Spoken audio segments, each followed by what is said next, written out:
Hello दोस्तों। काफ़ी time बाद हम मिल रहे हैं, राइट। लास्ट टाइम हमने काफ़ी सारी चीज़ें पॉलिटी की डिस्कस करी थी and we have stopped about it. आज हम जो स्टार्ट करेंगे, ज्योग्राफी स्टार्ट करेंगे and we will make sure कि पूरा पार्ट जो है ज्योग्राफी का, including the Indian geography and the agriculture part, हम वो यहाँ से कंप्लीट कर लें। ठीक है। तो ज्योग्राफी में सबसे पहले हम जियोमॉर्फोलॉजी से स्टार्ट करेंगे। मैं यूनिवर्स वाला चैप्टर एक बार इग्नोर करके चल रहा हूँ, क्योंकि मोस्ट ऑफ द क्वेश्चंस आपको geomorphology and oceanography and climatology से मिल जाते हैं अगर हम फिज़िकल ज्योग्राफी की बात कर रहे हैं। तो जियोमॉर्फोलॉजी से हम स्टार्ट करेंगे। बेसिक थोड़े थोड़े टॉपिक्स डेली कवर करेंगे। जैसे आज हम जो है कुछ स्पेसिफिक टॉपिक्स जैसे इंटीरियर ऑफ अर्थ डिटेल में कवर करेंगे। इसके अलावा अर्थक्वेक एंड अर्थ मूवमेंट्स हम कवर करेंगे, अर्थक्वेक्स एंड अर्थ मोमेंट। इसके अलावा हम जो है यहाँ पे कुछ थ्योरीज देखेंगे, जैसे कॉन्टिनेंटल ड्रिफ्ट थ्योरी, राइट। आप लोगों ने इसके बारे में सुना भी होगा काफ़ी बार, कुछ लोगों को इसके बारे में डिटेल में पता भी होगा। तो वही थ्योरी हम यहाँ से स्टार्ट करेंगे। इसके अलावा एक है सी फ्लोर स्प्रेडिंग, भी आज हम पढ़ेंगे, राइट। और एक कन्वेक्टिव करंट थ्योरी। सिर्फ ये 3 थ्योरी देखेंगे, अर्थक्वेक्स एंड अर्थ मूवमेंट के बारे में और इंटीरियर अर्थ्स के बारे में हम डिस्कस करेंगे। इसके अलावा जो हमारी इसमें काफ़ी सारी चीज़ें रह जाती हैं, जैसे प्लेट टेक्टोनिक, वोल्केनो से रिलेटेड, टाइप्स ऑफ रॉक से रिलेटेड, साइकिल्स ऑफ इरोजन से रिलेटेड, ये हम कल डिस्कस करके अपना जियोमॉर्फोलॉजी वाला जो पोर्शन है उसको एंड कर देंगे। ठीक है। माइट भी थोड़ा सा लॉन्ग हो जाए अपना सेशन, लेकिन वी विल मेक श्योर कि हर चीज़ हमने यहाँ से कवर कर ली है। अच्छा, जब हम अर्थ इंटीरियर की बात करेंगे, है ना, तो ये तो डायरेक्टली पॉसिबल नहीं है कि हम अर्थ के बिल्कुल अंदर चले जाएं। इसीलिए जितने भी साइंटिस्ट हैं वो सोर्सेस ऑफ इंफॉर्मेशन का यूज़ करते हैं। किस चीज़ का यूज़ करते हैं? सोर्सेज ऑफ इंफॉर्मेशन का। अभी मैं बताऊंगा कि सोर्सेज ऑफ इंफॉर्मेशन है क्या। सोर्सेज ऑफ इंफॉर्मेशन के थ्रू जो है वो अर्थ इंटीरियर को समझने की कोशिश करते हैं। तो अर्थ का जो इंटीरियर है, इसकी पूरी जानकारी हमें 2 वे से मिलती है। या तो कुछ होंगे डायरेक्ट सोर्सेस या फिर होंगे कुछ इनडायरेक्ट सोर्सेस, और यही है हमारी सोर्सेस ऑफ इंफॉर्मेशन। अच्छा, दिमाग में क्वेश्चन आता होगा कि ये डायरेक्ट सोर्सेस क्या है और इनडायरेक्ट सोर्सेस क्या है, अर्थ का स्ट्रक्चर कैसा है, डायरेक्ट सोर्सेज से मतलब क्या है। तो एक एक करके हम सारे क्वेश्चंस का आंसर करते हैं।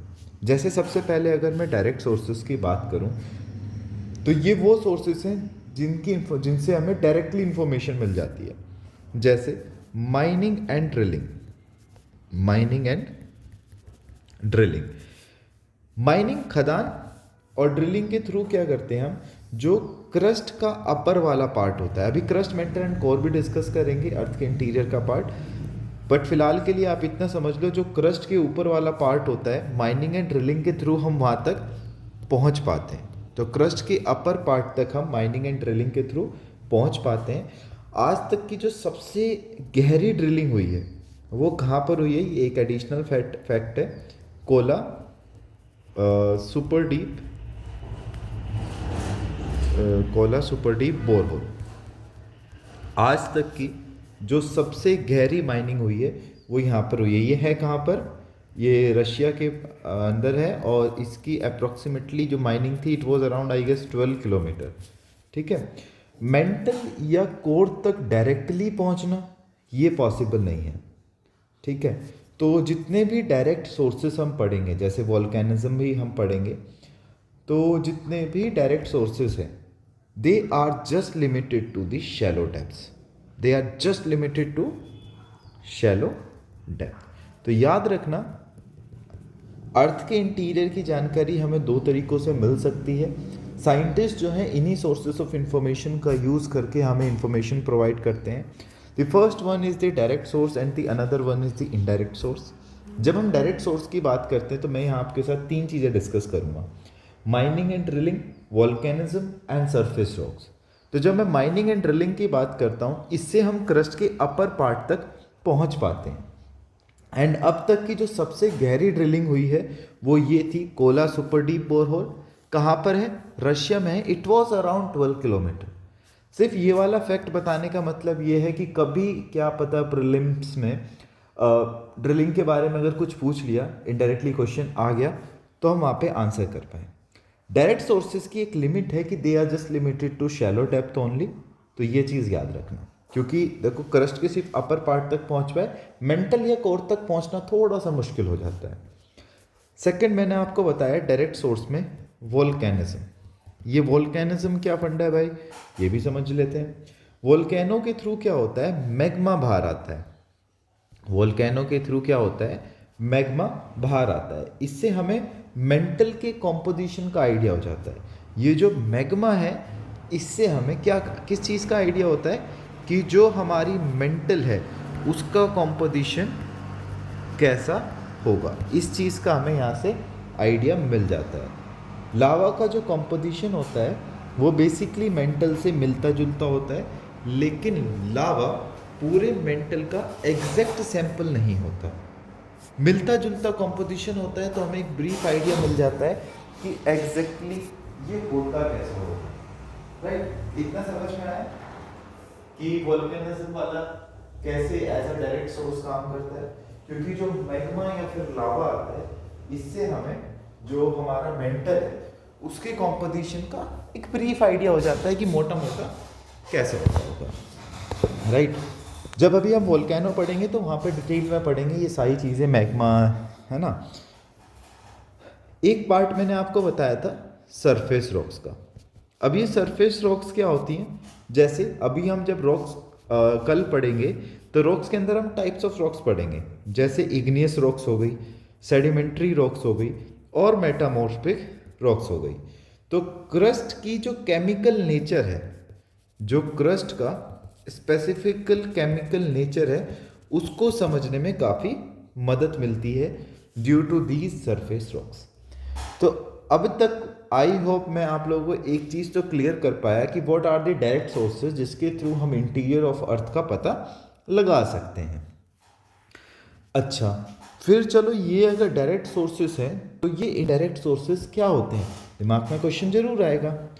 तो ये सोर्सेस जो हैं जैसे सिग्नल्स हो गए या फिर कोई वेव्स हो गई या फील्ड हो गई जैसे मैग्नेटिक फील्ड टाइप, इनके थ्रू अर्थ के इंटीरियर को जो एक्सप्लेन करने वाला पार्ट होता है वो इंटीरियर ऑफ ये इनडायरेक्ट सोर्सेस का पार्ट बन जाता है। जैसे मीटेरोइड्स क्या होते हैं? मीटेरोइड्स का जो कॉम्पोजिशन होता है वो बेसिकली अर्थ से काफ़ी ज़्यादा मिलता जुलता होता है। स्पेसिफिकली अगर मैं यहाँ पर बात करूँगा आयरन मीटेरोइड्स की, है ना, तो आयरन मीटेरोइड से हमें किस चीज़ का आइडिया मिलता है कि कोर की जो कॉम्पोजिशन है वो किस तरीके की होगी, क्योंकि कोर जो है इनडायरेक्टली आयरन और निकल इन दोनों में रिच होता है। तो मीटेरोइड से हमें कैसे आइडिया मिल गया कि भाई स्पेसिफिकली अगर मैं आयरन मीटेरोइड्स की बात करता हूँ तो हमें कोर का मोटा मोटा आइडिया दे देते हैं कि कोर क्योंकि रिच इन आयरन एंड निकल है।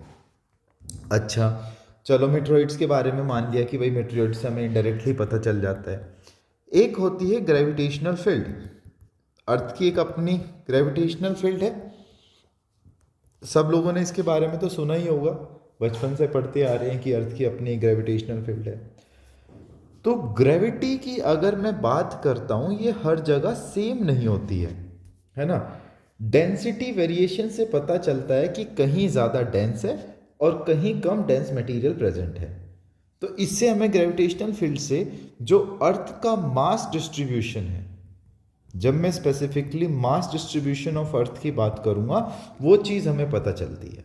तो अर्थ ग्रेविटेशनल फील्ड का कहाँ पर यूज़ हुआ ये चीज़ समझ में आई, मास डिस्ट्रीब्यूशन को समझने में यहाँ से मदद मिल जाती है। अच्छा, क्या कोई और भी सोर्स है?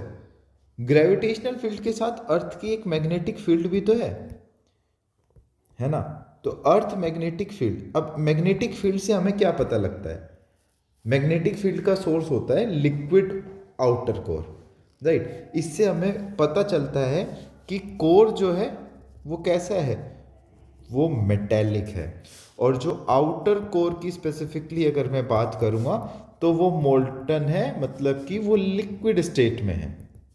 तो earth magnetic field is just generated, why? It is generated due to the convection current in the liquid outer core, right. तो इसीलिए अर्थ मैग्नेटिक फील्ड से हमें कोर और आउटर कोर की एक इंफॉर्मेशन मिल जाती है। क्या बस यही चीज़ें इंपॉर्टेंट थी? इनमें एक सबसे ज़्यादा इंपॉर्टेंट चीज़ आती है सिस्मिक नॉलेज। सिस्मोग्राफ के बारे में भी आगे बात करेंगे, तो इन्हीं में एक सबसे इंपॉर्टेंट चीज़ आती है दी सिस्मिक नॉलेज। ये क्या है? अर्थक्वेक से क्या है, जब अर्थक्वेक के टाइम पे सिस्मिक वेव्स निकलती हैं, ये वेव्स कहाँ पर ट्रेवल कर रही होती हैं? जो ये सिस्मिक वेव्स हैं ये कहाँ पर ट्रेवल कर रही होती हैं? ये अर्थ के अंदर ट्रेवल कर रही होती हैं। अभी हम आगे जब अर्थक्वेक पढ़ेंगे तो हम वहाँ पे दो टाइप्स की वेव पढ़ेंगे, P waves and S waves, right. जो प्राइमरी वेव्स होती हैं ये सॉलिड और लिक्विड दोनों में ट्रेवल कर लेती हैं, और जो सेकेंडरी वेव्स होती हैं ये सिर्फ और सिर्फ सॉलिड में ट्रेवल करती हैं। तो एस वेव्स जो हैं आउटर कोर में आते आते डिसअपियर हो जाती हैं। क्यों? क्योंकि आउटर कोर कैसी फॉर्म में है? लिक्विड फॉर्म में है। इससे हमें एक प्रूफ मिल गया कि क्या आउटर कोर जो है सही में लिक्विड स्टेट में है, राइट। इसी से अर्थ का जो लेयर्ड स्ट्रक्चर्ड है, अभी जब हम आगे पढ़ेंगे पूरा लेयर कैसे फॉर्मेशन है, वो सारी चीज़ें जो इंटरनल स्ट्रक्चर है उसके स्ट्रक्चर का हमें यहाँ से पता लगता है। तो आई होप अभी तक हमें इन चीज़ों का तो पता लग गया होगा कि अर्थ इंटीरियर कैसे हम डिफाइन कर सकते हैं। साइंटिस्ट सोर्सेज ऑफ इंफॉर्मेशन का यूज़ कर सकते हैं। There are two sources, one is direct and one is indirect source. Direct source की जब मैं बात करता हूं तो मैं वहां पर माइनिंग एंड ड्रिलिंग जैसी चीज़ों की, वोल्केनिज्म जैसी चीज़ों की एंड सरफेस रॉक्स की बात करूंगा। माइनिंग एंड ड्रिलिंग में मैंने कोला सुपर डीप बोरहोल की बात करी जो कि रशिया में इट इज अराउंड 12 किलोमीटर, और ये सिर्फ शैलो डेप्थ तक जा सकती है, इसे हमें सिर्फ अपर क्रस्ट तक का पता लग सकता है। वोल्केनिज्म की हमने बात करी तो मैग्मा की बात करी, मैग्मा से हमें मेंटल की कॉम्पोजिशन का पता चल जाता है। सरफेस रॉक से हमें केमिकल नेचर का पता लगता है। इसके अलावा हमने जब इनडायरेक्ट सोर्सेज की बात करी तो हमने देखा कैसे सिग्नल्स, वेव्स और फील्ड्स के थ्रू हम पता लगा सकते हैं कि अर्थ के अंदर क्या है। मेटेरॉइड्स की हमने बात करी तो हमने देखा स्पेसिफिकली आयरन मेटेरॉइड्स की, जो कि हमें कोर के कॉम्पोजिशन का आइडिया दे देते हैं, जो कि रिच इन आयरन एंड निकल होता है। अर्थ की ग्रेविटेशनल फील्ड से हमें ये चीज़ पता लगती है कि मास डिस्ट्रीब्यूशन कैसे है अर्थ के ऊपर। अर्थ मैग्नेटिक फील्ड से हमें पता लगता है कि कोर जो है मेटेलिक है एंड आउटर कोर जो है हमारा मोल्टन फॉर्म में है, लिक्विड स्टेट में है। सिस्मिक नॉलेज में हमने दो तरीके की सिस्मिक वेव्स की बात करी, primary waves and secondary waves. Primary waves वो वेव्स होती हैं जो सॉलिड एंड लिक्विड में ट्रेवल कर लेती हैं, एंड सेकेंडरी वेव्स सिर्फ सॉलिड तक ही चलती हैं। पता लगता है जैसे जैसे आउटर कोर आता है सेकेंडरी वेव्स हमारी डिसअपियर होने लगती हैं, तो इसका मतलब ये हुआ कि आउटर कोर जो है वो सॉलिड स्टेट में नहीं है। ये प्रूफ है कि आउटर कोर जो है हमारा वो लिक्विड स्टेट में है। आई होप इतना समझ में आया होगा, इसमें कुछ रॉकेट साइंस नहीं थी। इसके बाद मैं बात करता हूं internal structure of the earth. Internal structure of earth. अब अर्थ के इंटरनल स्ट्रक्चर की बात करें तो अर्थ का जो इंटरनल स्ट्रक्चर है, जो बेसिकली अर्थ का इंटीरियर है, उसको हम दो पार्ट्स में क्लासिफाई कर देते हैं। जैसे अभी सोर्सेज ऑफ इंफॉर्मेशन को हमने दो पार्ट्स में क्लासिफाई किया, वैसे ही हम इंटीरियर ऑफ अर्थ को दो पार्ट्स में क्लासिफाई करते हैं। एक तो हो गया केमिकल कॉम्पोजिशन वाला पार्ट और एक हो गया मैकेनिकल पार्ट। क्लियर? तो जब हम केमिकल कॉम्पोजिशन के बेसिस पर बात करते हैं तो अर्थ का इंटीरियर तीन पार्ट्स में डिवाइडेड होता है, क्रस्ट, मेंटल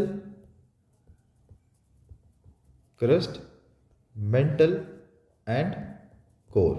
ये तीन पार्ट्स हैं हमारे अर्थ के इंटीरियर के on the basis of chemical composition. जब मैं क्रस्ट की बात करूंगा, क्रस्ट ये सबसे अपर लेयर होती है अर्थ के इंटीरियर की, जो सबसे ऊपरी लेयर है वो ये क्रस्ट है। स्पेसिफिकली इसकी अगर मैं थिकनेस की बात करूंगा, ये भी दो पार्ट में है। अगर मैं कॉन्टिनेंटल क्रस्ट की बात करता हूं तो इसकी थिकनेस वेरी करती है फ्रॉम 30 to 70 किलोमीटर्स। लेकिन वहीं पर अगर मैं ओशियानिक क्रस्ट की बात करता हूँ तो इसकी थिकनेस सिर्फ 5 से 10 किलोमीटर तक ही लाई करती है।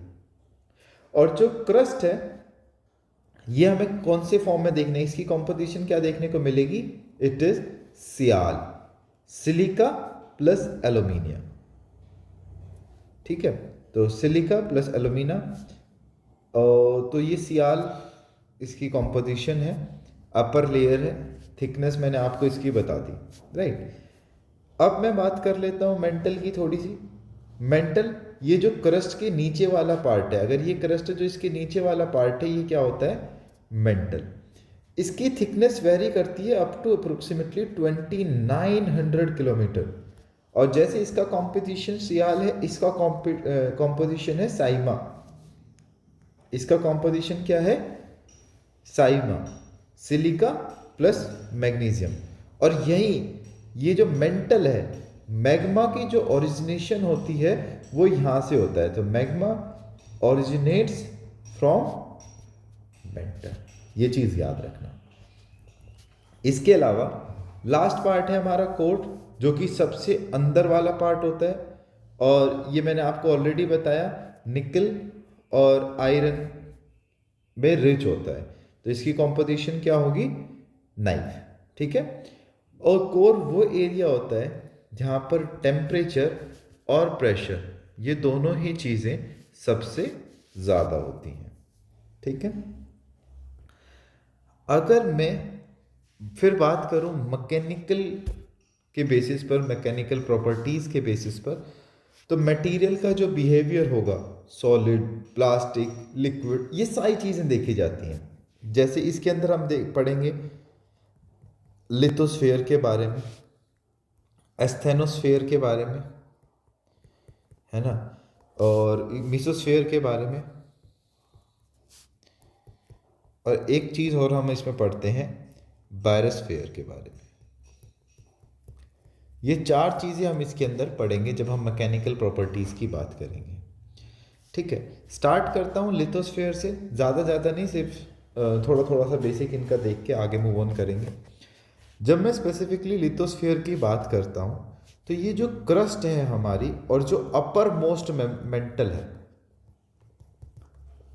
ये लिथोस्फीयर बना रहे हैं। ये काफ़ी ज़्यादा रिजिड होता है, मतलब काफ़ी ज़्यादा हार्ड होता है। प्लेट्स इसी का पार्ट होती हैं। जो अभी हम प्लेट टेक्टोनिक थ्योरी पढ़ेंगे उसमें हम प्लेट्स के बारे में बात करेंगे। तो जो प्लेट्स है वो हमारे लिथोस्फीयर का ही पार्ट है। लिथोस्फीयर के जस्ट नीचे आता है एस्थेनोस्फीयर। ठीक है, ये सेमी मोल्टन स्टेट में होता है। कैसी स्टेट में होता है, सेमी मोल्टन स्टेट्स में। और जो प्लेट फ्लोट करती हैं, जो प्लेट्स की फ्लोटिंग होती है वो इसी के एरिया में होती है, यहीं पर होती है। एस्थेनोस्फीयर के बारे में एक इम्पॉर्टेंट चीज़ जो आपको पता होनी चाहिए कि it act as a zone of weakness. अभी आगे डिटेल में देखेंगे ऐसा क्यों ही कहा जाता है, but for the time being आप ये याद रखना कि asthenosphere acts as a zone of weakness. जब मैं बात करता हूँ मीसोस्फीयर की, ये लोअर मेंटल वाला पार्ट आ जाता है। कौन सा, लोअर मेंटल वाला पार्ट। प्रेशर यहाँ पर काफ़ी ज़्यादा हाई होता है, तो जिसकी वजह से ये काफ़ी ज़्यादा रिजिड होता है। ठीक है, और जो हमने कोर पढ़ा था उसी को हम बायोस्फीयर भी बोलते हैं। ठीक है, और सबसे ज़्यादा डेंस्ड पार्ट यही होता है। आई होप इंटीरियर और सोर्सेज ऑफ इंफॉर्मेशन के बारे में अब तक समझ में आ गया होगा कि एग्जैक्टली हम लोग क्या देखने वाले हैं और क्या चीज़ समझ रहे हैं। ठीक है, अब जो है इसको थोड़ा सा डायग्रामेटिकली वे में देख लें। ज़्यादा अच्छी ड्राइंग तो नहीं है, बट ट्राई करना कि भाई आप लोग समझ पाओ। ठीक है, कि एक पार्ट हो गया ये, और इसको कुछ ऐसे बना सकते हैं। ठीक है, तो ये अर्थ की स्पेसिफिकली लेयर है। अब जब मैं बात करूँगा कैसे इसका डिवीज़न है, तो कुछ ऐसे समझो। ये जो सबसे अंदर वाला पार्ट है, इनर कोर जिसको मैं बोल रहा हूँ, ये पूरा कोर ही है यहाँ से लेके यहाँ तक, है ना। ये स्पेसिफिकली हो जाता है हमारा इनर कोर। इनर कोर कैसी फॉर्म में होता है, ऑलरेडी मैंने आपको बताया सॉलिड फॉर्म में होता है। ये है मेरा आउटर कोर। और आउटर कोर कैसी फॉर्म में होता है, ये स्पेसिफिकली होता है मेरा लिक्विड फॉर्म में। इसके जस्ट ऊपर कौन सा आता है, इसके जस्ट ऊपर आता है मेंटल, और स्पेसिफिकली बोलूं तो लोअर मेंटल। ठीक है, ये वाला जो पार्ट होता है ये सेमी सॉलिड होता है। कैसा होता है, सेमी सॉलिड। और फिर आपको ये ऊपर देखने को मिलेगा upper mantle, right, upper mantle. और इसके अलावा ये जो मैं बात करूंगा, ये कौन सी आगे मेंटल के ऊपर कौन सी चीज आती है, क्रस्ट। ठीक है, ये कैसी क्रस्ट है, ओशियानिक, सॉरी कॉन्टिनेंटल क्रस्ट।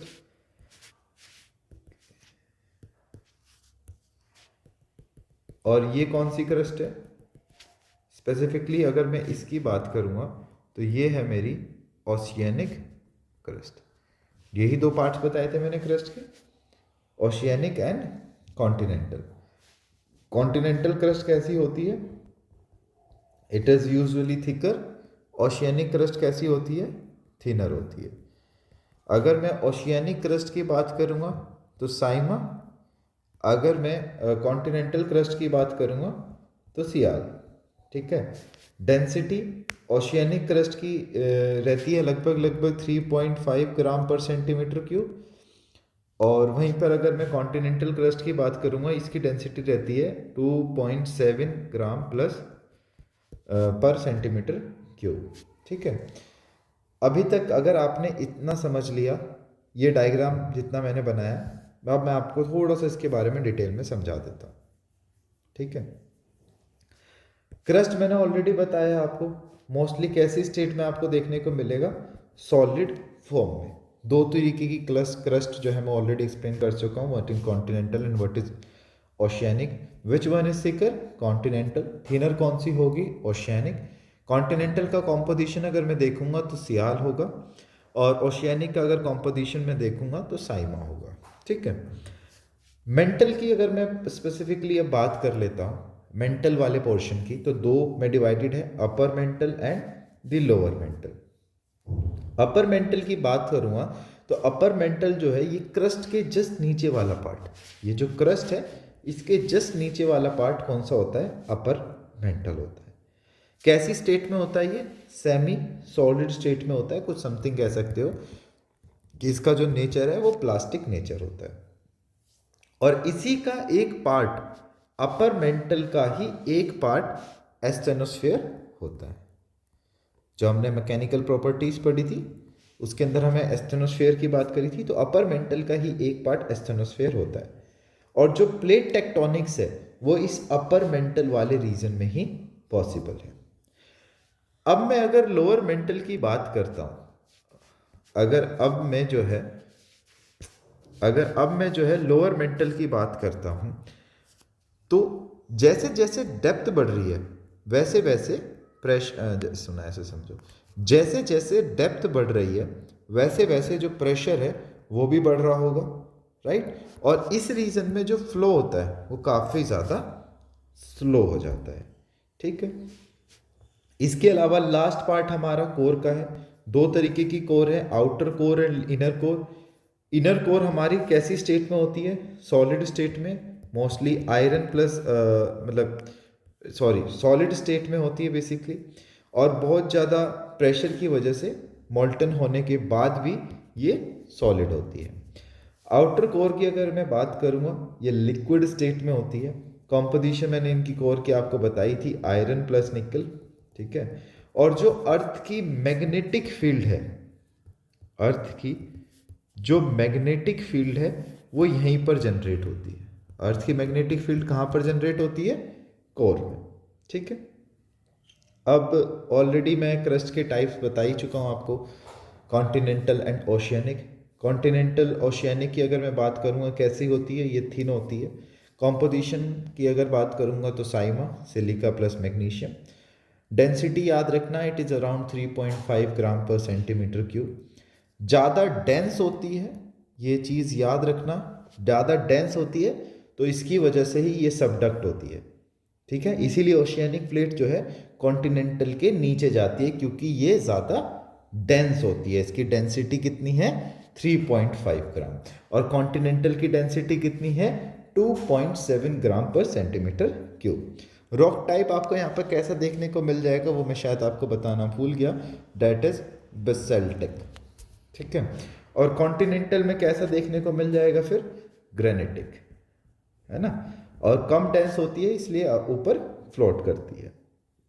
तो ओशियानिक क्रस्ट जो है वो थिनर है लेकिन डेंसर है।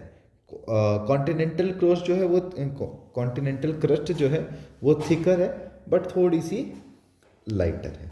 इतना समझ में आया? आई होप क्लियर होगा इतना।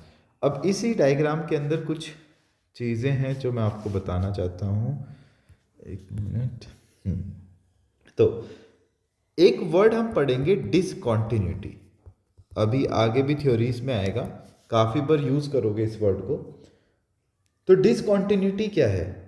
अर्थ के अंदर वो बाउंड्री जहाँ पर सिस्मिक वेव्स जो है अचानक बिहेवियर चेंज हो जाता है उनका।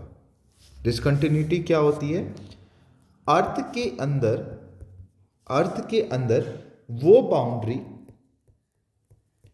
अर्थ के अंदर वो बाउंड्री जहां सिस्मिक वेव्स अपना बिहेवियर अचानक चेंज कर लेती हैं। ठीक है, तो डिसकंटिन्यूटी याद रहेगा, अर्थ के अंदर वो बाउंड्री जहां सिस्मिक वेव्स का बिहेवियर जो है वो अचानक चेंज हो जाता है। अब इसके अंदर ना काफ़ी सारी चीज़ें पढ़ोगे, जैसे क्रस्ट और मेंटल के बीच में होती है मोहोस डिसकंटिन्यूटी। ठीक है, मोहोस डिसकंटिन्यूटी क्रस्ट और मेंटल के बीच में। और मेंटल और आउटर कोर के बीच में आप पढ़ोगे ग्यूटनबर्ग डिसकंटिन्यूटी। ठीक है, और आउटर कोर और इनर कोर के बीच में आप पढ़ोगे लेमन डिसकंटिन्यूटी। राइट, तो तीन तरीके की कॉन्टिन्यूटी हमें यहां पर देखनी है अभी। और एक आई गेस स्किप हो गई, अपर मेंटल और लोअर मेंटल के बीच में होती है कौन सी? रेप्टी डिसकंटिन्यूटी। ठीक है, तो ये चार टाइप ऑफ डिसकंटिन्यूटी हम पढ़ेंगे। मोहो डिसकंटिन्यूटी मैं ऊपर से आपको बता रहा हूं। जब हम स्पेसिफिकली मोहो डिसकंटिन्यूटी की बात करेंगे, ये क्रस्ट और मेंटल के बीच में होती है। डिस्कवर किसने करी थी? ये एंड्रिजा मोहरोविक करके नाम था, इसीलिए इसका नाम पड़ गया मोहो डिसकंटिन्यूटी। होता क्या है मोहो डिसकंटिन्यूटी? इस वाले एरिया के बीच में जो पी एंड एस वेव्स हैं, इनकी वेलोसिटी अचानक राइज अप हो जाती है। मैं लिख भी देता हूं। जब मोहो डिसकंटिन्यूटी की बात करेंगे, अभी तक ऐसा सच क्वेश्चन यूपीएससी ने पूछा नहीं है, पर मेंस के लिए तो इंपॉर्टेंट है ही।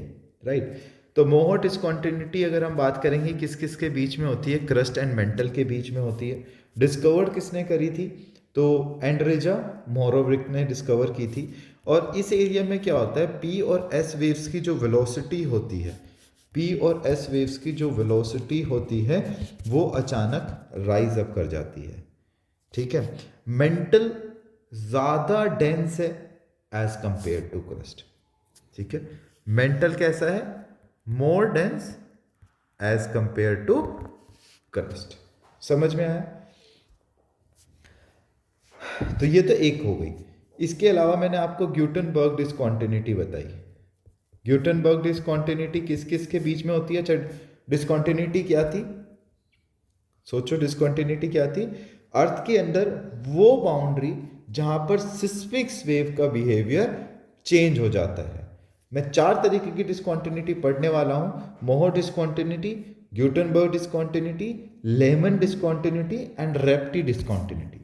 मोहो मैंने बताया आपको क्रस्ट और मेंटल के बीच में। मेंटल ज्यादा डेंस होता है, ये चीज हमें यहां से पता लगती है। और इस एरिया में पी एंड एस वेव्स की वेलोसिटी राइज अप कर जाती है।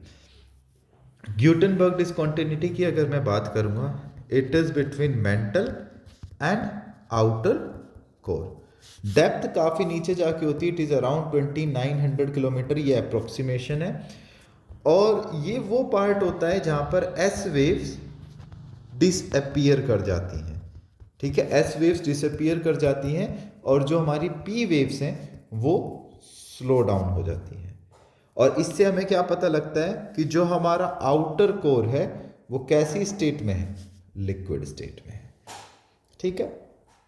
इसके अलावा एक टाइप की डिस्कॉन्टिन्यूटी और देखेंगे हम, दैट इज लेमन डिस्कॉन्टिन्यूटी, है ना।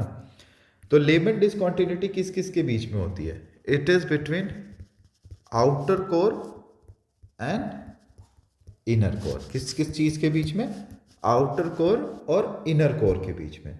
इसको डिस्कवर करने वाले थे इंज लेमन, इसीलिए इसका नाम पड़ गया लेमन डिस्कॉन्टिन्यूटी। और इस एरिया में क्या होता है, पी वेव्स की जो स्पीड है वो राइज अप कर जाती है और ये हमें शो करता है कि जो हमारा इनर कोर है वो कैसा है, वो सॉलिड है इन नेचर। क्लियर। इसके अलावा लास्ट रह जाती है दैट इज रेप्टी डिस्कॉन्टिन्यूटी।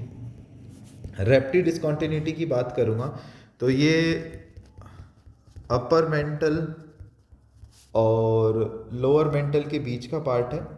इस टाइम पे क्या होता है, प्रेशर और डेंसिटी में चेंज देखने को मिलता है और फ्लो बिहेवियर अगर चेक करेंगे तो फ्लो जो है यहाँ पर बढ़ जाता है, ठीक है।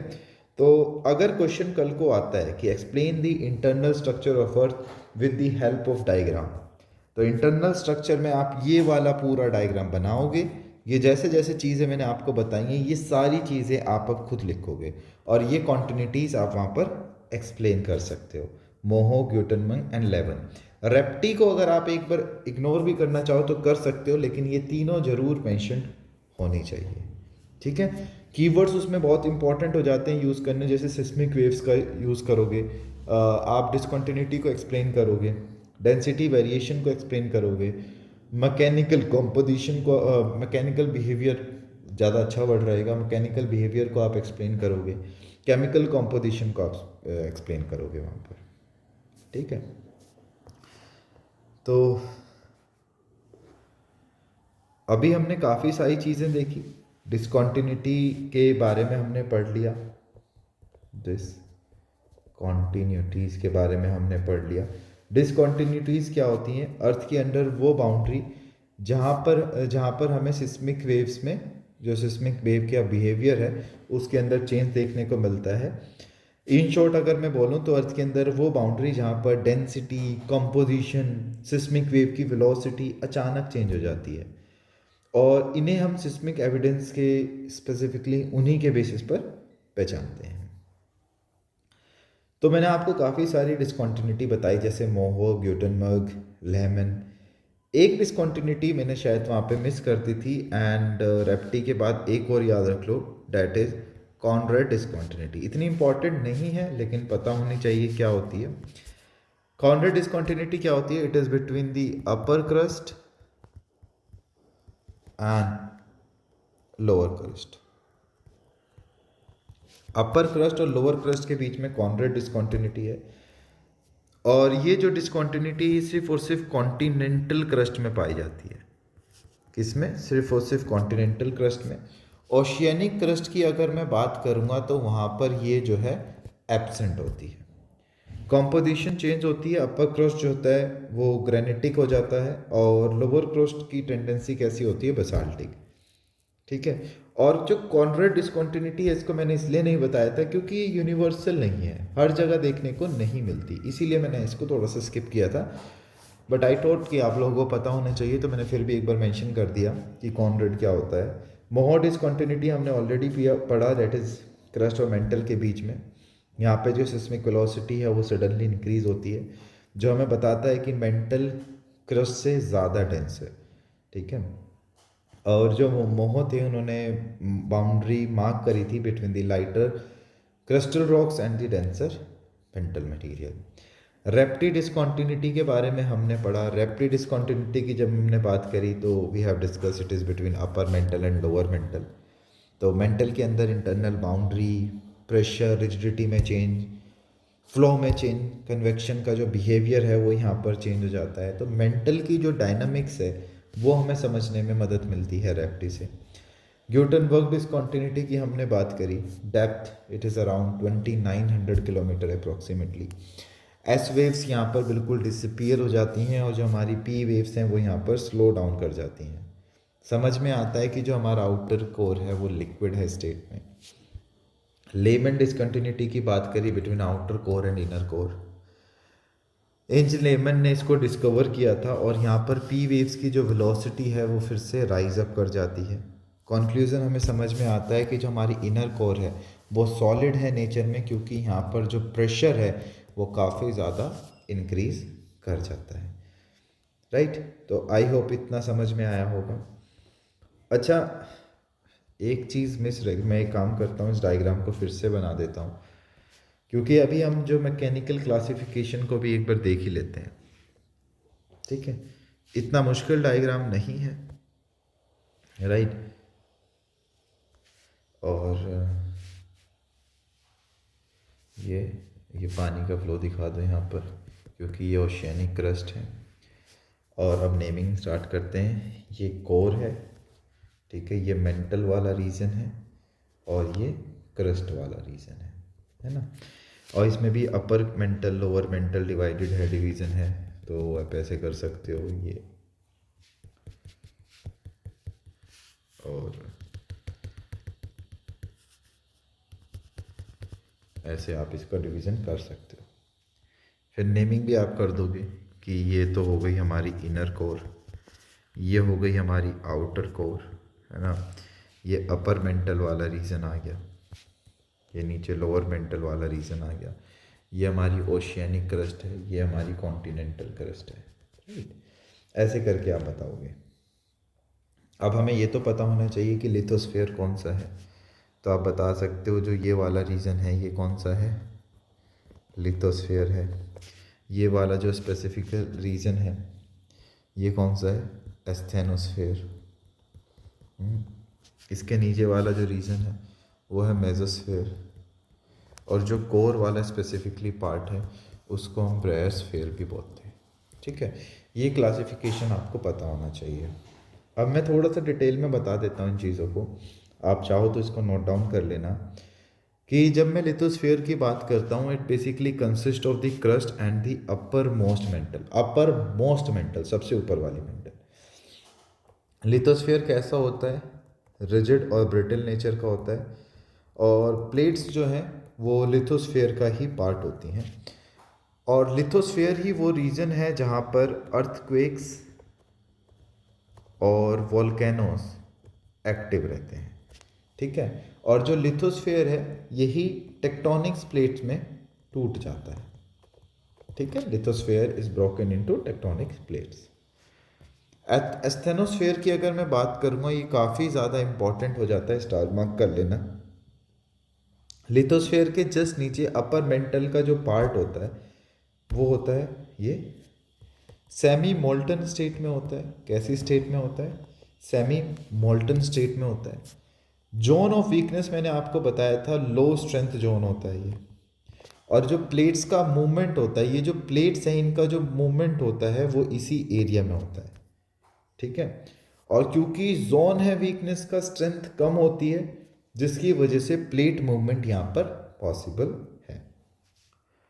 अब मीजोस्फीयर की अगर हम बात करेंगे, मीजोस्फीयर क्या क्या है, बेसिकली लोअर मेंटल का पार्ट है ना, डायग्राम में दिख भी रहा होगा।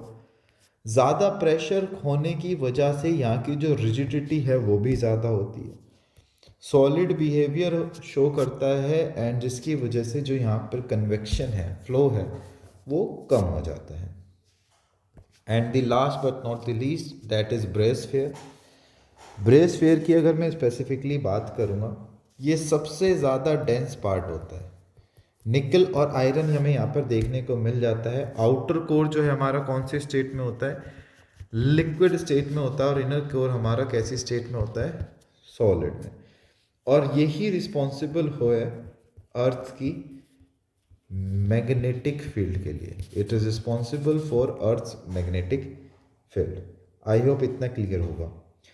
कभी GS1 में ये क्वेश्चन पूछ लिया अगर मेंस में कि भाई मेजर डिसकंटिन्यूटीज बताओ अर्थ के अंदर, तो वहाँ पे आप मोह, गुटनबर्ग, लेहमन एक्सप्लेन करोगे, इंटरनल स्ट्रक्चर को पूरा एक्सप्लेन करोगे, सिस्मिक वेव को एज अ सोर्स डिफाइन करोगे वहाँ पे। ठीक है, इसके बाद हम स्टार्ट कर देते हैं with the part constituents of crust. Constituents of crust है ना, प्रीलिम्स के लिए काफ़ी ज़्यादा इंपॉर्टेंट्स हो जाते हैं। एक पाई चार्ट की तरह समझें अगर, तो अर्थ क्रस्ट में सबसे ज़्यादा क्या चीज़ प्रेजेंट है? अगर मुझे सबसे ज़्यादा मेजर पोर्शन बनाना होगा तो डेट इज़ 46% एंड वो प्रेजेंट है ऑक्सीजन। उसके बाद 28% जो इसके अंदर प्रेजेंट है वो सिलिकॉन प्रेजेंट है। ठीक है, दोनों मिलकर अराउंड 74% ऑफ अर्थ क्रस्ट बनाते हैं। इसीलिए जो ये क्रस्ट वाला पार्ट होता है इसको हम एक और नाम से जानते हैं, that is silicate rich layer. ठीक है, बाकी जो ये रिमेनिंग 26% के अराउंड बचता है, इसके अंदर काफ़ी सारी चीज़ें देखने को मिल जाएंगी। जैसे 8% तो इसमें एल्यूमिनियम ही होता है ना, और जो बाकी रिमेनिंग बचता है उसमें आयरन भी देखने को मिल जाएगा, कैल्शियम भी देखने को मिल जाएगा, सोडियम भी देखने को मिल जाएगा, पोटेशियम भी देखने को मिल जाएगा, मैग्नीशियम भी देखने को मिल जाएगा। ये सारी चीज़ें इसमें देखने को मिलती है। बट याद रखने वाली पार्ट ये है कि ऑक्सीजन जो है it is the most abundant element in the earth crust, but iron is the most abundant element in the earth as a whole. Clear? अब अगर मैं स्पेसिफिकली मैंने क्रस्ट की बात करी, अगर मैं पूरी कॉन्स्टिट्यूएंट ऑफ अर्थ की बात करूं, कॉन्स्टिट्यूएंट ऑफ अर्थ की बात करूं पूरी अर्थ की एज अ होल, तो सबसे ज़्यादा मेरे को, मैंने अभी बताया, आयरन मिलेगा, ऑक्सीजन मिलेगा, है ना, सिलिकॉन मिल जाएगा, निकल मिल जाएगा, मैग्नीशियम भी मिल जाएगा, क्योंकि कोर जो है वो आयरन और निकल का ही बना होता है, मेंटल मैग्नीशियम रिच होता है। इसलिए ओवरऑल अर्थ में देखे जाए तो आयरन सबसे ज़्यादा प्रेजेंट होता है। अब एक एक करके सारी चीज़ों को डिटेल में पढ़ते हैं। जैसे सबसे पहले मैं क्रस्ट की बात करता हूँ। बेसिक अपर मोस्ट लेयर है ना, अपर मोस्ट लेयर भी है और थोड़ी सी थिनेस्ट भी है। और यहीं पर जो है हमें कॉन्टिनेंट्स देखने को मिल जाते हैं, ओशियंस देखने को मिल जाते हैं। जब तो मैंने बात करी थी ओशियानिक क्रस्ट की और कॉन्टिनेंट क्रस्ट की। ओशियानिक जो है डेंसर होती है, थिनर होने के बाद भी, कॉन्टिनेंटल थिकर है लेकिन लेस डेंसर है एज कम्पेयर टू ओशियानिक, तभी वो फ्लोट कर रही है। लाइफ एग्जिस्ट यहाँ पे करती है।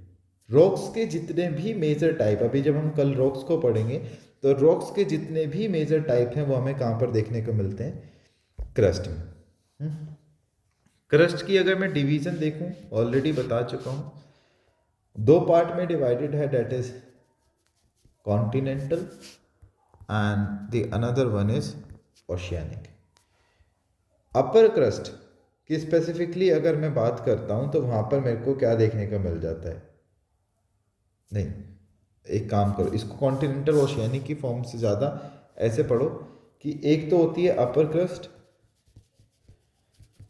और एक हो गया उसका नीचे वाला part, that is lower crust. जब मैं अपर क्रस्ट की बात करता हूं तो मुझे वहां पर क्या देखने को मिल जाता है? डेट इज सिलिका एल्यूमिनियम, है ना। कॉन्टिनेंटल लैंड मास का बना होता है, इसकी जो डेंसिटी होती है कॉन्टिनेंटल क्रस्ट की मैंने ऑलरेडी बताई है, that is less. Rock type यहाँ पर ग्रेनिटिक होती है, ज़्यादा ऊपर होती है और काफ़ी ज़्यादा एक तरीके से कह सकते हो बाइंड होती है ये। लोअर क्रस्ट की अगर मैं बात करता हूँ, simply I just mean to say about oceanic crust. यहाँ पर हमें साइमा देखने को मिलेगा, silica and magnesium. Oceanic nature की होती है, डेंसिटी कैसी होती है? हायर डेंसिटी होती है, इसीलिए ये सबडक्ट कर जाती है। कैसी रॉक्स देखने को मिलेंगी यहाँ पर? बेसाल्टिक। अपर क्रस्ट में कैसी रॉक देखने को मिलेगी? ग्रेनिटिक। ठीक है, ओशियानिक क्रस्ट सबडक्ट होती है कॉन्टिनेंटल क्रस्ट के नीचे, राइट, क्योंकि ग्रेनिटिक रॉक्स जो होती हैं वो लाइटर होती हैं। यही रीज़न है अपर क्रस्ट जो है वो कैसी होती है? थिक होती है। ठीक है, और बेसाल्टिक रॉक्स जो हैं ये थोड़ी डेंसर होती हैं, जल्दी मेंटल के अंदर सिंक कर जाती हैं। आई होप इतना समझ में आया होगा आपके। अब हमने क्रस्ट वाला पार्ट समझ लिया, मूव ऑन करते हैं नेक्स्ट पार्ट पे, डेट इज मेंटल। स्पेसिफिकली अगर मैं मेंटल की बात करूं तो मोहो डिस्कॉन्टिन्यूटी से लेकर अप टू 2900 किलोमीटर तक ये फैला हुआ है। अर्थ की अगर कोई सबसे थिक लेयर है वो है मेंटल।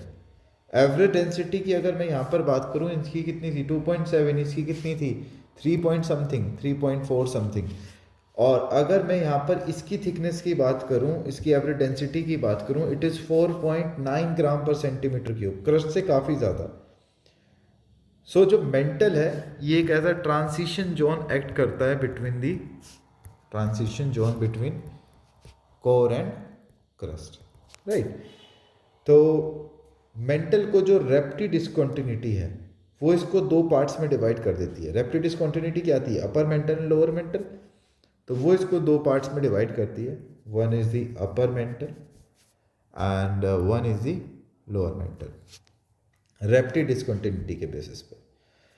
अपर मेंटल जस्ट मोहो डिस्कॉन्टिन्यूटी के नीचे और रेप्टी डिस्कॉन्टिन्यूटी तक, मोहो से लेके रेप्टी तक। टेम्परेचर यहाँ पे 500 डिग्री सेल्सियस से ऑलमोस्ट 900 डिग्री सेल्सियस तक होता है, ठीक है। नेचर की बात करें कैसी एग्जिस्टेंस होती है, तो डेट इज सेमी सॉलिड। और यहाँ पर जो एस्टेनोस्फेयर वाला पार्ट है वो यहाँ पर प्रेजेंट होता है, ठीक है। और जो अपर मेंटल होता है वो लोअर मेंटल से ज़्यादा विस्कस नहीं होता, ये चीज़ याद रखना। जो अपर मेंटल होता है वो लोअर मेंटल से ज़्यादा विस्कस नहीं होता, lower mantle is more viscous than upper mantle. कई बार यहाँ पर कंफ्यूजन हो जाती है। अपर मेंटल लेस रिजिड होता है as compare to lower mantle, क्योंकि यहाँ पर जो प्रेशर होता है वो ज़्यादा होता है जो इसकी रिजिडिटी का कारण बनता है। इंपॉर्टेंस क्या है, it's acts as a engine for plate tectonics. Magma का जो सोर्स है वो यही है और अर्थक्वेक्स और वोल्केनो का जो इनडायरेक्ट बेस है वो ये है। तो द एस्टेनोस्फेयर जो कि अपर मेंटल में है, it facilitates the lithosphere plate movement. Lower mental की अगर मैं बात करूंगा तो रिप्टी से लेकर एक हमने गुटेनबर्ग पढ़ी थी, गुटेनबर्ग डिस्कॉन्टिन्यूटी तक। टेम्परेचर यहाँ पर 500 से 900 ही था और यहाँ पे 3000 डिग्री से लेके 4000 डिग्री तक होता है, ठीक है। फिजिकल नेचर की अगर मैं यहाँ पर बात करूँगा तो फिजिकल नेचर कैसा होता है, सॉलिड, क्योंकि प्रेशर काफ़ी ज़्यादा होता है यहाँ पर। फ्लो तो पॉसिबल है लोअर मेंटल में, लेकिन स्पीड कैसी होगी, स्लो, ठीक है।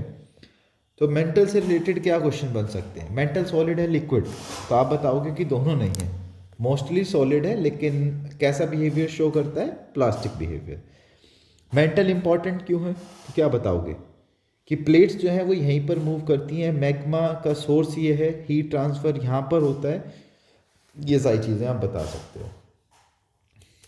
इसके बाद लास्ट पार्ट हम केमिकल कंपोजिशन में पढ़ते हैं and that is core. Core को जो लेमन डिस्कॉन्टिन्यूटी है वो दो पार्ट्स में डिवाइड कर देता है, एक होता है आउटर कोर, एक होता है इनर कोर। जब मैं आउटर कोर की बात करूँगा गुटेनबर्ग से लेमन डिस्कॉन्टिन्यूटी तक, it is mostly in liquid state. Temperature 4000 से लेके 5000 डिग्री तक यहाँ पर होता है। अर्थ की जो मैग्नेटिक फील्ड्स है, मैं ये सारी चीज़ें ऑलरेडी बता चुका हूँ, बट मैं बार बार रिपीट कर रहा हूँ ताकि ये अभी दिमाग में बैठ जाए। अर्थ की जो मैग्नेटिक फील्ड है वो यहीं से जनरेट होती है। तो earth magnetic field is produced by the convection current in the liquid outer core. ये कहाँ पर पढ़ते हैं हम, डायनामो थ्योरी में। अगर आप कभी भी ये थ्योरी पढ़ो फिजिक्स में तो आपको ये चीज़ समझ में आएगी कि जो अर्थ की मैग्नेटिक फील्ड प्रोड्यूस होती है, it is due to the convection current in the liquid outer core. और जो एस वेव्स होती हैं, क्योंकि ये लिक्विड है नेचर में, तो एस वेव्स यहाँ पर डिसअपियर हो जाती हैं। और लेमन कंटिन्यूटी के अंदर आता है इनर कोर, ठीक है। सॉलिड फॉर्म में होता है, सॉलिड क्यों, क्वेश्चन दिमाग में आता है कि भाई सॉलिड क्यों है, जब यहाँ पर टेम्परेचर इतना ज़्यादा होता है तो सॉलिड क्यों। यहाँ पर प्रेशर भी इतना ज़्यादा होता है कि मोल्टन स्टेट जो है वो पॉसिबल नहीं है। प्रेशर डोमिनेट कर जाता है टेम्परेचर को इनर कोर में। क्लियर। तो ये चीज़ याद रखना। तो क्वेश्चन एग्जाम में आ सकता है कि भाई स्ट्रक्चर एक्सप्लेन कर दो, कॉम्पोजिशन एक्सप्लेन कर दो अर्थ की, मेंटल एंड कोर की, तो आप ये सारी कॉन्टिन्यूटी का सहारा लेते हुए आंसर लिखोगे, क्योंकि आप यूपीएससी के लिए आंसर लिख रहे हो तो it should be in this way. अच्छा, अब बात कर लेते हैं टेम्परेचर, प्रेशर एंड डेंसिटी की थोड़ी अलग से। ऑलरेडी हमने तीनों चीज़ों की बात कर ली है, और फिर इसके बाद एक टाइम जोन वाला कॉन्सेप्ट लेकर हम यहाँ पर ट्राई करेंगे एंड करें। फिर इससे नेक्स्ट टॉपिक हम ड्रिफ्ट थ्योरीज पढ़ेंगे, सी फ्लोर स्प्रेडिंग और कन्वेक्टिव करंट थ्योरी, अर्थक्वेक और earth movement. Temperature, pressure and density, ये तीन चीजें हैं। जब मैं स्पेसिफिकली बात करता हूं टेम्परेचर की, तो डेप्थ बढ़ते बढ़ते क्या होगा, जैसे जैसे मेरी डेप्थ बढ़ रही है मेरा जो टेम्परेचर है वो भी क्या हो रहा है, बढ़ रहा है। तो रेट ऑफ इंक्रीज क्या यूनिफॉर्म होगा, तो आप बताओगे रेट ऑफ इंक्रीज कभी भी यूनिफॉर्म नहीं होता है। ठीक है, सरफेस के पास टेम्परेचर कम होता है, it is around 25 to 30 degree Celsius. ज़्यादा डेप्थ पर रेट जो है वो स्लो हो जाता है, क्योंकि रॉक्स जो होती हैं वो बेटर हीट को कंडक्ट करती हैं। ठीक है, तो ऐसे समझ सकते हो कि जो जियोथर्मल ग्रेडियंट है, जो जियोथर्मल ग्रेडियंट है, it is higher near surface, और जैसे जैसे डेप्थ हमारी बढ़ती रहती है ये डिक्रीज करता रहता है। ठीक है, अब पॉइंट दिमाग में ये आता होगा कि ये जो हीट प्रोड्यूस हो रही है, जो टेम्परेचर बढ़ रहा है, इसके क्या सोर्सेस हैं, क्यों बढ़ता होगा ये। ठीक है, तो हम यहाँ पे दो सोर्सेस की बात करेंगे। सबसे इंपॉर्टेंट सोर्स है radioactive decay. 8th-9th class में पढ़ा भी होगा रेडियो एक्टिव डीके के बारे में। और एक सोर्स होता है, या तो प्रीमोर्डियल कह लो या फिर कह सकते हो आप फ्रिक्शनल हीट। सबसे इंपॉर्टेंट इसमें से रेडियो एक्टिव डीके होता है। अर्थ जिस टाइम पे फॉर्म कर रही थी, अर्थ का जिस टाइम पे फॉर्मेशन हो रहा था, तो वहाँ पर मेटेरियोटिक इम्पैक्ट्स देखने को मिले थे, ग्रेविटेशनल कंप्रेशन देखने को मिला था, और इन्हीं चीज़ को हम बोलते हैं प्रीमोर्डियल हीट। ठीक है, कंसेप्चुअली अगर हम बात करें, ये प्रीमोर्डियल होता है ना कि फ्रिक्शनल। ठीक है, कई जगह आप प्रीमोर्डियल और फ्रिक्शनल को एक साथ पढ़ोगे।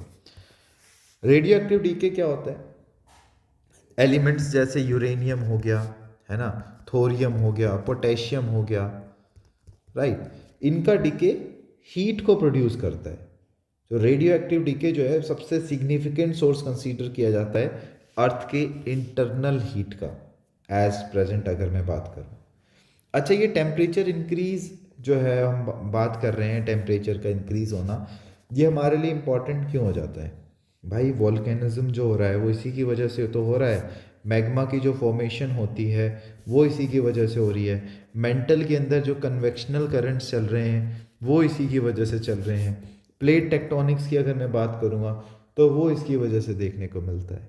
ठीक है, तो ये तो पूरी बात हो गई टेम्परेचर की। अच्छा, प्रेशर के बारे में, जैसे जैसे मेरी डेप्थ बढ़ रही है मेरा जो प्रेशर है वो भी बढ़ रहा है। मैंने अभी बताया ना, इनर कोर के अंदर प्रेशर जो है वो टेम्परेचर को डोमिनेट कर जाता है ना, तो वही चीज़ है।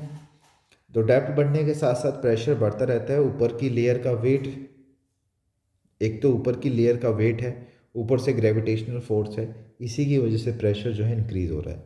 तो जितना नीचे जाओगे उतना जो ज़्यादा लोड जो है ऊपर का पड़ता रहेगा। और हायर प्रेशर की वजह से इनर कोर जो है सॉलिड है, लोअर मेंटल ज़्यादा रिजिड है। टेम्परेचर ज़्यादा होने के बावजूद भी प्रेशर जो है डोमिनेट कर जाता है। ठीक है, तो अर्थ के इंटीरियर में pressure often dominates over temperature. And last चीज़ है डेट इज डेंसिटी। डेंसिटी क्या है? जैसे जैसे डेप्थ बढ़ रही है डेंसिटी भी इंक्रीज होती है। रीज़न क्या है? एक तो लाइटर एलिमेंट्स ऊपर रह जाते हैं और हैवी एलिमेंट जैसे आयरन है, निकल है, ये नीचे आ जाते हैं। ऊपर से प्रेशर बढ़ रहा है तो मटेरियल्स जो हैं वो कंप्रेस होते हैं। तो क्रस्ट की अगर मैं डेंसिटी देखूँगा इट इज़ अराउंड 2.7, मेंटल की इट इज़ अराउंड 4.9 और कोर की इट इज़ अराउंड 10 से 13 ग्राम पर सेंटीमीटर क्यूब। ठीक है, तो डेप्थ के साथ तीनों चीज़ें बढ़ती हैं, चाहे वो प्रेशर हो, चाहे वो टेम्परेचर हो, चाहे वो डेंसिटी हो। ठीक है, तो क्वेश्चन अगर ये आ जाए कि why is inner core solid, तो अगर ऑप्शन में ये लिखा हो कि because temperature is very high और एक साइड ऑप्शन में लिखा हो because pressure is extremely high, तो आप क्या मार्क करोगे? आप मार्क करोगे प्रेशर, क्योंकि प्रेशर डोमिनेट कर जाता है। अच्छा, why mantle flow despite being solid, तो आंसर क्या लिखोगे? Because of high temperature, because of plastic behaviour and the geological time scale. Question आ जाए why temperature increase is not uniform in nature, क्योंकि कॉम्पोजिशन चेंज हो रही है, thermal conductivity difference देखने को मिलता है, थर्मल कंडक्टिविटी डिफरेंस और हीट सोर्स डिस्ट्रीब्यूशंस देखने को मिलता है। आई होप यहाँ तक क्लियर होगा। इसको एंड करने से पहले एक बार टाइम जोन्स के बारे में और डिस्कस कर लेता हूँ। ये लास्ट पार्ट है, फिर इसके बाद हमें थ्योरी से डिस्कस करनी है। तो टाइम जोन क्या होता है? अर्थ का जो 360 डिग्री लॉन्गिट्यूड है उसका मतलब क्या हो गया? 24 आवर्स। मतलब हर 15 डिग्री लॉन्गिट्यूड पे 1 घंटा हो जाता है, इसलिए दुनिया को 24 टाइम जोन्स में बांटा गया है। ग्रीनविच मीन टाइम कहाँ पर है? 0 डिग्री लॉन्गिट्यूड पे। अगर मैं आईएसटी की बात करूं, वैसे ये हम जब क्लाइमेटोलॉजी पढ़ेंगे उससे पहले एक बार डिस्कस जरूर करेंगे। आईएसटी की बात करूं तो इंडिया में सिर्फ एक टाइम जोन फॉलो होता है, ठीक है, और जो हमारा इंडियन स्टैंडर्ड टाइम है it is based on 82.5 degree east longitude. India का टाइम जोन किस पर बेस है? 82.5 degree east longitude. Reference place क्या लेते हैं? काफ़ी बार आपने नाम भी सुना होगा, मिर्ज़ापुर, जो कि यूपी के पास है। और इंडियन स्टैंडर्ड टाइम जीएमटी से 5 आवर 30 मिनट प्लस है, ठीक है। चाय बगन क्या है ये? है ना, बेसिकली असम का जो नॉर्थ ईस्टर्न एरिया है उसमें लोकली जो टाइम फॉलो होता है वो आईएसटी से लगभग 1 घंटा आगे है, ठीक है। ब्रिटिश पीरियड से टी गार्डन में यूज़ हो रहा था, क्योंकि क्या है वहाँ पर सनराइज़ बहुत जल्दी होता है नॉर्थ ईस्ट में, कम डे लाइट के अकॉर्डिंग हो सके। इंडिया में 2 टाइम जोन्स की बात होती रहती है कि इंडिया का जो लॉन्गिट्यूडनल स्प्रेड है वो अराउंड 30 डिग्री है, टाइम डिफरेंस देखने को मिल जाता है 2-2 घंटे का। अरुणाचल प्रदेश से लेके अगर मैं गुजरात तक की बात करूं, यहाँ पर सनराइज अराउंड 4-4:30 ही हो जाता है, और यहाँ पर अगर मैं सनराइज़ की बात करूँ तो 6:30 तक होता है सुबह। सेम आईएसटी है, डे लाइट की वेस्टेज देखने को मिलती है, राइट। तो काफ़ी सारे आर्ग्यूमेंट्स हैं फॉर हैविंग 2 टाइम जोन्स की एनर्जी कंजप्शन का रिडक्शन होगा, जल्दी सनराइज़ मतलब जल्दी काम शुरू, आर्टिफिशियल लाइट जो है वो कम यूज़ होगी, है ना। तो काफ़ी सारी सेविंग कर सकते हैं, एक बेटर लाइफ बैलेंस देखने को मिल जाएगा। नॉर्थ ईस्ट में लोगों को सुबह अंधेरे में काम शुरू करना पड़ता है, अलग टाइम जोन से क्या होगा, डे लाइट के साथ रूटीन अलाइन हो जाएगा and directly daylight optimization देखने को मिलेगा, है ना। गवर्नेंस पे इम्पेक्ट पड़ेगा और रीजनल डेवलपमेंट एक काफ़ी इंपॉर्टेंट रोल प्ले कर जाता है। अब कुछ सारे आर्ग्यूमेंट्स ये भी हैं कि एक टाइम जोन ही होना चाहिए, ताकि क्योंकि अगर ऐसा नहीं होगा तो बैंकिंग और फाइनेंशियल सिस्टम इशू देखने को मिल सकता है। जो रेलवे है, ट्रांसपोर्ट सिस्टम है, इसमें थोड़े से इश्यूज देखने को मिल सकते हैं, कन्फ्यूज़न क्रिएट हो जाएगी।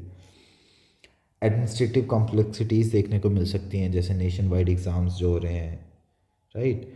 डिफेंस ऑपरेशंस होते हैं उनमें इश्यूज आएगा, राइट। और जो रूरल एरियाज़ हैं या फिर बैकवर्ड एरियाज़ हैं वहाँ पर टाइम लिटरेसी काफ़ी ज़्यादा कम है, तो ये सारी चीज़ें आप इसमें मेंशन कर सकते हो। ये अभी हम क्लाइमेटोलॉजी से पहले भी देखेंगे, इसको बताने का जो मेरा मेन मोटिव है, अभी जब हम आगे थ्योरीज़ को कुछ थ्योरीज़ को डिस्कस करेंगे वहाँ पर इसका यूज़ समझ में आएगा आपको। जो इसका नेक्स्ट पार्ट होगा उसमें हम 3 थ्योरी डिस्कस करेंगे, है ना, continental drift, sea floor spreading और कन्वेक्टिव करंट थ्योरी। फिर हम अर्थक्वेक्स और अर्थ के मूवमेंट की बात करेंगे। क्लियर? Thank you.